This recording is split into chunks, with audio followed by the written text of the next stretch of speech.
تو نے اس باغ کو سینچا ہے لہو سے اپنے، تو نے اس باغ کو سینچا ہے لہو سے اپنے، تیری خوشبو سے تیرا باغ ہمیشہ مہکے۔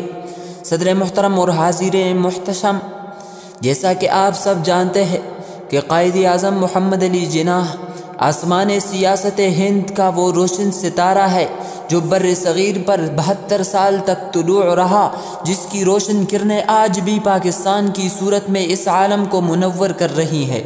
صدر گرامی، کسے معلوم تھا کہ کاٹیا واٹر کے رہنے والے چمڑے کے ایک متوسط درجہ کے تاجر جناح پونجا کے ہاں پیدا ہونے والا یہ نحیف و نزار بچہ بڑا ہو کر اسلامیان ہند کا نجات دہندہ اور ان کا غمخوار بنے گا۔ وہ اپنی ملت کی ڈوبتی ہوئی کشتی کو سنبھالے گا اور اس ساحل مراد تک لے آئے گا۔ یہ معصوم بچہ بڑا ہو کر ان ظالموں اور لٹیروں کا محاسبہ کرے گا جو گزشتہ 2 صدیوں سے اسلام کے نام لیواؤں کو اپنے ظلم و ناانصافی کی چکی میں پیس رہا ہے۔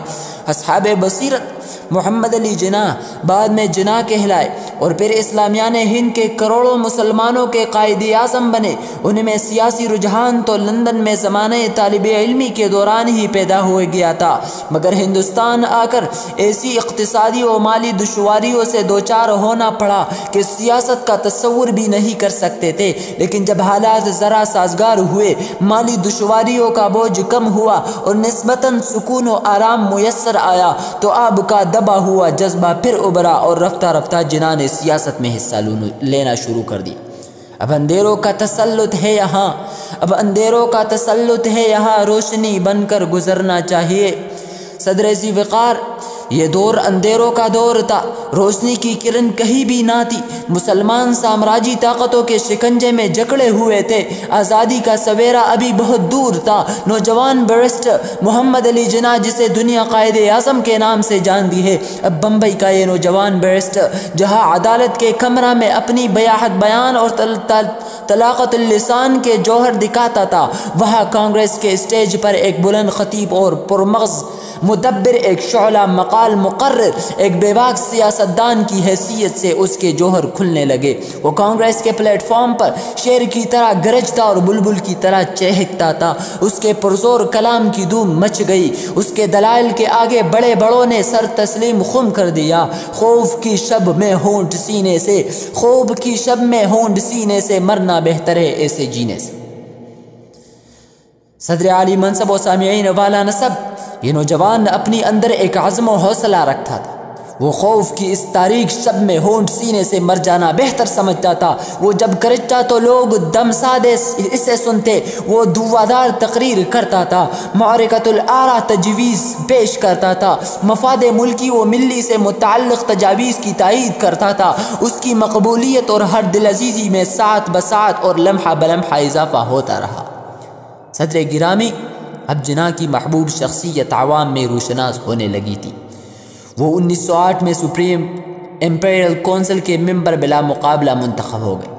کر دیا ہے سامنے اب جسم کی دیواروں کو، کر دیا ہے سامنے اب جسم کی دیوار کو، آندیاں رہ جائیں گی یا گونسلہ رہ جائے گا۔ اس انتخاب کی داستان بھی بڑی پرلطف ہے۔ سپریم امپیریل کونسل میں مسلمان بمبئی کی ایک ہی نشست تھی۔ اس نشست کے لیے دو امیدوار تھے۔ دونوں خطابات سرکاری کی دولت سے مالا مال اور نعمت دنیاوی سے بہراور تھے۔ دونوں کی تمنا تھی کہ کونسل میں جائے، لیکن دونوں ایک دوسرے کی سرکاری وجاہت، سرمایہ داری اور سرمایہ وارانہ اثر و رسوخ سے بھی خائف تھے۔ دونوں ممبر ہونا چاہتے تھے، لیکن ایک دوسرے کے مقابلے میں بھی گریز کرتے تھے کہ انجام خدا جانے کیا ہوگا۔ یہاں تو کوئی ایسا شخص چاہیے تھا جو آندھیوں کے سامنے اپنے جسم و جاں کی دیوار کھڑی کر دے، وہ آندھیوں سے ٹکرانے کا عزم رکھتا ہو، جو اپنے گھر کی حفاظت کرنا جانتا ہو۔ آخر کافی غور و خوض کے بعد مسلمانوں کی نظر انتخاب محمد علی جناح پر پڑی۔ انہیں ان سے بہتر کوئی امیدوار دکھائی نہ دیا، اس لیے بمبئی کے مسلمانوں نے فیصلہ کیا کہ وہ اول الذکر دونوں امیدواروں کو میدان سے ہٹائیں اور کسی تیسرے کو میدان میں لے آئیں، جس کی اجابت رائے، معاملہ فہمی، قابلیت اور سیاستدانی کا دونوں لوہا مانتے تھے۔ قرۂ فال جناح کے نام پر آ پڑا۔ دونوں حریف اس نام پر متفق ہو گئے۔ صدر محفل مسز سروجنی نائیڈو نے مسٹر جناح کو ہندو مسلم اتحاد کی سفیر کا خطاب دیا۔ وہ اپنے اندر پوری خصوصیت رکھتا تھا۔ قائد اعظم نے سیاسی میدان میں قدم رکھا، کانگریس کے پلیٹ فارم پر اپنے خدمات ملکی کا افتتاح کیا، مسلم لیگ کی رکنیت قبول کی اور محسوس کرایا کہ یہ ملک اس وقت تک آزاد نہیں ہوگا جب تک ہندو اور مسلمانوں میں خوش دلانہ اور مخلصانہ تعاون اور مفاہمت نہ ہو۔ جب تک ان دونوں بڑی اقوام میں علیحدگی رہے گی، اس وقت تک غلامی کی زنجیریں بھی مضبوط سے مضبوط تر ہوتی چلی جائے گی۔ چنانچہ آغاز کار سے قائد اعظم کی یہ کوشش رہی کہ ہندو اور مسلمانوں میں اتحاد پیدا ہو، دونوں مل کر آزادی کی جدوجہد میں حصہ لیں اور شانہ بشانہ حریت کے منازل طے کریں، لیکن ان کی یہ کوشش بھی کامیاب نہ ہوئی۔ سچ تو یہ ہے کہ ہندو نے بھی کبھی بھی اس کوشش کا خلوص دل سے خیر مقدم نہ کیا۔ شکست کا گئی مکاری ہنود و فرنگ، شکست کا گئی مکاری ہنود و فرنگ، زمانہ یاد رکھے گا فراستی اس کی۔ صدر ذوالفقار جنگ عظیم کا آغاز 1914 میں ہوا۔ اس وقت پھر قائد اعظم نے محسوس کیا کہ آزادی حاصل کرنے کا یہ بہتر موقع ہے۔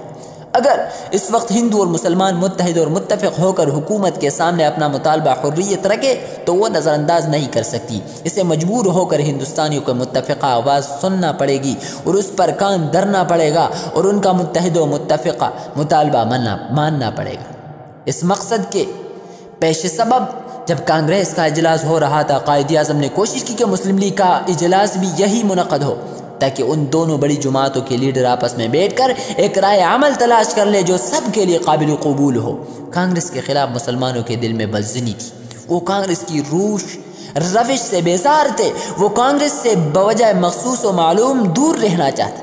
ان کی اس روش کے باوجود انہیں کانگریس کی طرف مائل کرنے کی کوشش، ان کے کانوں تک کانگریس کا پیام پہنچانے، انہیں کانگریس سے اصلاح و مفاہمت کر لینے کی دعوت دینا بڑا مشکل کام تھا۔ لیکن اس کار دشوار کو اس باہمت رہنما نے خوبی اور خوش اسلوبی کے ساتھ انجام دیا۔ اپنے بہت سے مسلمان دوستوں اور ساتھیوں کو ناراض کر کے آپ نے یہ مہم سر کی، لیکن نتیجہ کیا ہوا؟ کیا مفاہمت ہوئی؟ جواب نفی میں ہے، اور اس المیہ کی ذمہ داری بھی مسلمانوں پر عائد نہیں، تمام تر ہندو رہنماؤں پر ہے، جنہوں نے وقت کے پکار سننے سے انکار کیا، جنہوں نے معاملہ کی اہمیت نہ سمجھی، جنہوں نے ایک بہترین موقع اپنی کوتاہی فکر سے ضائع کر دیا۔ چٹکیاں لیتی ہے آج دل میں اس محسن کی یاد، ہو گیا شرمندہ تعبیر جیسے خواب قوم۔ محترم صدر، قائد اعظم ایک پختہ مزاج، بےحد محنتی اور دانش مند انسان تھے۔ آپ زندگی میں بڑے بڑے واقعات و حادثات اور مشکلات سے دوچار ہوئے، مگر آپ اپنی فطرت صلاحیتوں اور عزم و ہمت سے ہر مشکل کو سر کر لیا۔ رباب دانش، عظیم رہنما بننے کے لیے ہر خصوصیت آپ کی شخصیت میں موجود تھی۔ لیڈر دلیر ہو، نڈر ہو، بے باک ہو، حق بات کرتا ہو، جرت کا مظہر ہو، حق پرست ہو، اظہار و صداقت کی جرت رکھتا ہو۔ خون دل دے کے نکاریں گے رخ برگ گلاب، خون دل دے کے نکاریں گے رخ برگ گلاب، ہم نے گلشن کے تحفظ کی قسم کھائی ہے، والسلام۔